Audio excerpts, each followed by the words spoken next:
Regional Enhancement Millage is really the culmination of a couple years of work with community members and local school districts. We convened a strategic planning committee a couple years ago to give us some insight on how our career and technical education or vocational programs might look in the future. And the suggestion from that committee was to make the upgrades that we need to make sure that our students have a competitive edge compared to students from other school districts, that we needed to invest more in our programs. And so the outcome of that strategic planning committee was that we needed to pursue a millage for career and technical education. However, once we talked with local school districts about that, the local school districts also expressed a need for infrastructure improvements and transportation improvements and also technology. So in looking at the needs of our career and technical education or vocational programs and also the local district needs, we determined that asking the voters for a regional enhancement millage would meet the needs of both the local school districts and the career and technical education or vocational programs.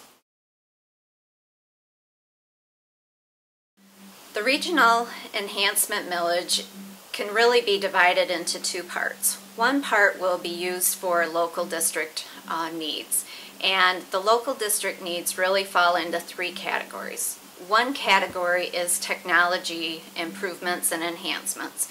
We want to make sure that the students in Clare-Gladwin counties are up to speed on the latest technology and are competitive.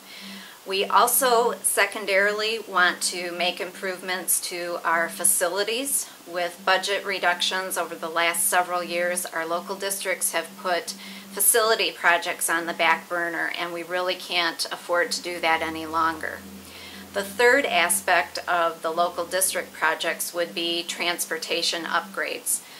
Many people don't know the average cost of a new bus is between $85,000 and $90,000 each.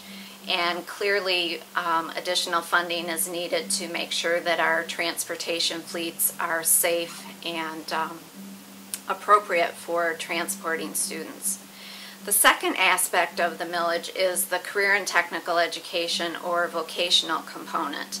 And again, we want our students to be competitive with the high school students who are graduating from career centers in the surrounding area. We currently offer 9 programs to 375 juniors and seniors in our local high schools. We want to add agri-science and manufacturing to our offerings. We've heard from Farm Bureau and also local manufacturers that these are areas where there are jobs available in our local communities to keep our students in the local area, but we need to make sure that we have skilled workers ready to work in those trades. Another example for some of the needs we have in career tech ed is our construction trades program that has worked for several years with Habitat for Humanity chapters in both Clare and Gladwin counties, building the Habitat houses. This year, unfortunately, neither chapter is building a home. So where our students last year had the experience of building a home from the ground up, this year they are doing smaller projects and also, for instance, building a cement block wall and then tearing it down, or building a stud wall and then tearing it apart. We really want to give these students experiences that prepare them for the world of work. Those experiences don't prepare them for the world of work. One question I've been asked by local community members is whether or not we plan to use the millage money to build a facility. That is not the plan. We have currently collaborative relationships with our local high schools who host the CTE and vocational programs.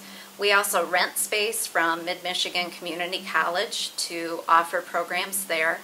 And it's really not in our plans to build a new facility.